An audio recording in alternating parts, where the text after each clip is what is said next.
There are so many words that you can use to describe this game for the Toronto Raptors, but I'm going to use one.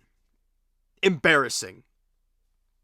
And I think it pretty much sums it up. The Raptors are now 9-11 on the season, and they do it to us again, right? They show us the game against the Phoenix Suns, and, they get your hopes up briefly, but we've seen it enough now to not expect the same thing to continue in the next game.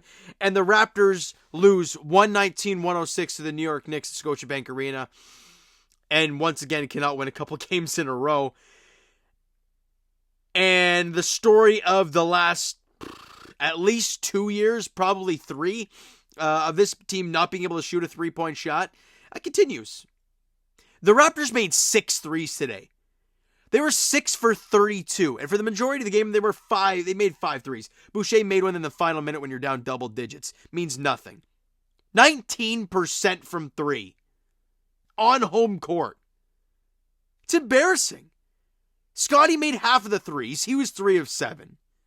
The rest of the team went 3 for 25. And I'm going to quickly ream off the three-point shooting for the Raptors tonight. OG, 1 of 6. Dennis, 1 of 6. Scotty, obviously, 3 of 7. Pascal, 0 of 4. Gary, 0 of 1. Chris Boucher, 1 of 4. Precious and Malachi, both 0 of 1. Jalen McDaniels, 0 of 2. There were 3 Raptors who made threes today. Dennis made 1, but he was 1 of 6. Scotty obviously made 3. And Chris Boucher made 1. Oh, sorry, OG made 1. He was 1 of 6 as well. Putrid, man. It's embarrassing. In this day and age, with the NBA the way it is nowadays, with a three-point shot being so heavily used, and this team being so bad at it, it's why you're a mid-team. The odd time here and there, you're going to get hot from three-point range. Things are going to look okay. But more often than not, it's going to look like this.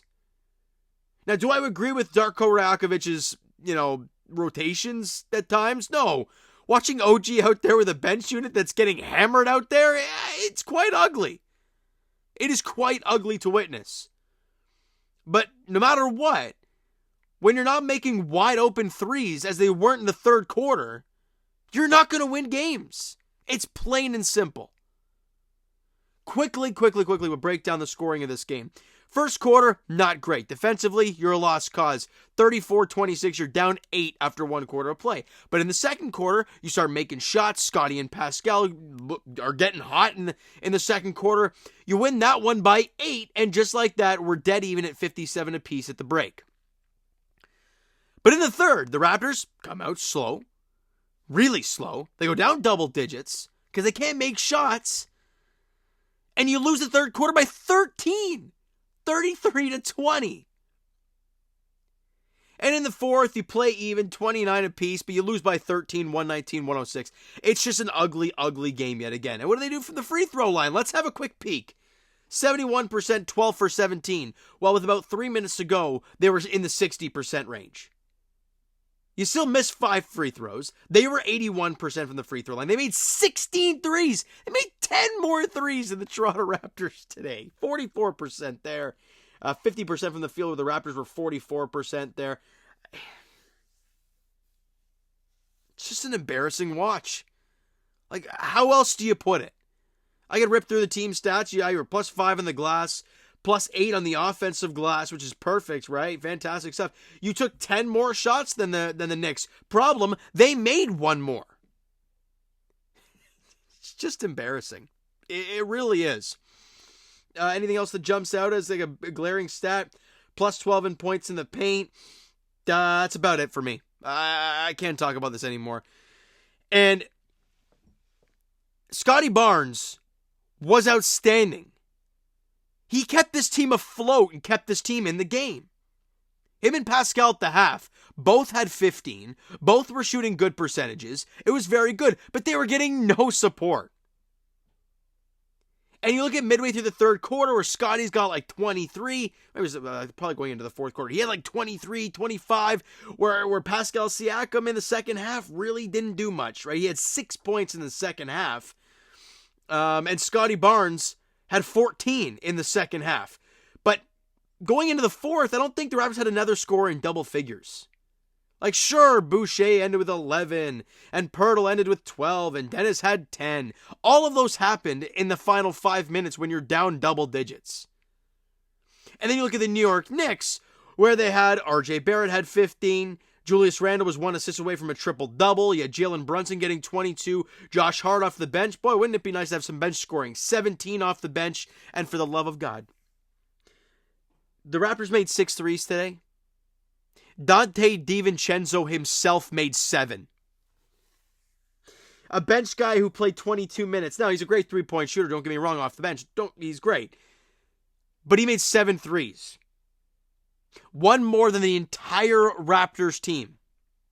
He went 7 for 9 from three-point range. And even quickly, who only played 19 minutes, had 10 points in the game. 3 guys off the bench in double figures. You go to the Toronto Raptors bench. Well, who's your top scorer? Chris Boucher with 11, but let's be honest, a lot of that happened late in the game. Precious Achiuwa had 8. Gary, 4 in 22 minutes. 2 of 6 from the field, was 0 of 1. What took 1 3 in 22 minutes of work? I don't know what he's planning on doing. He sure had 4 assists, but whatever. Malachi Flynn, didn't have a single point in 11 minutes. Jalen McDaniels had 2 points in 7 minutes. I'm guessing that's garbage time near the end. It was just not pretty whatsoever. And it's the story of the season. Story of the last few years. They play a great game. They get your hopes up against the Suns.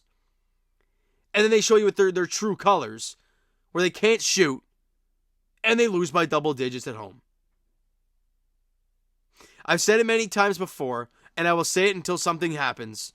Masai, pick a direction. OG, Gary, Pascal, all free agents. Something's got to give here.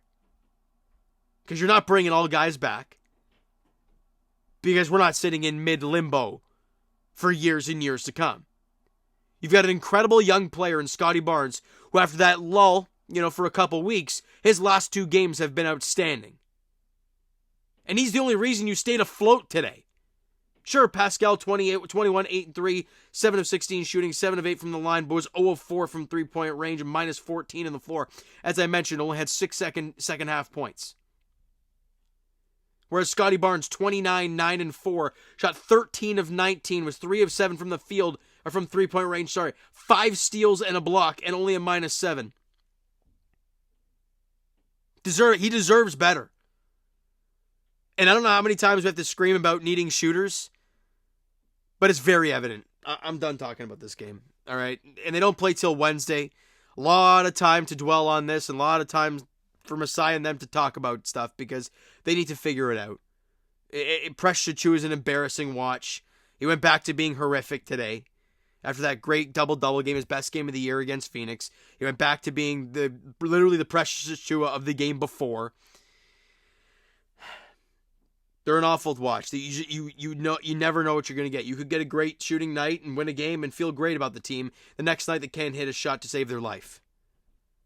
And that's what you saw today. Wednesday, they take on Kyle Lowry in the Miami Heat at Scotiabank Arena. I think it's a 7:30 tip-off. Yeah, 7:30 tip-off there.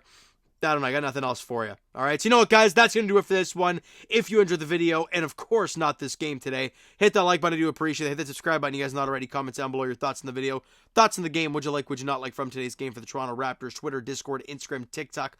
All that stuff is down below, so follow up there if you have not done so already. And I'll talk to you guys, of course, Leafs edition tomorrow night.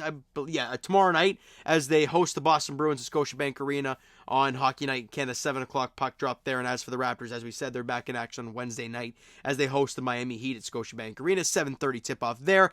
Thank you so much for listening and watching, and I hope you enjoy the video, and of course not this game tonight. We'll talk to you guys then.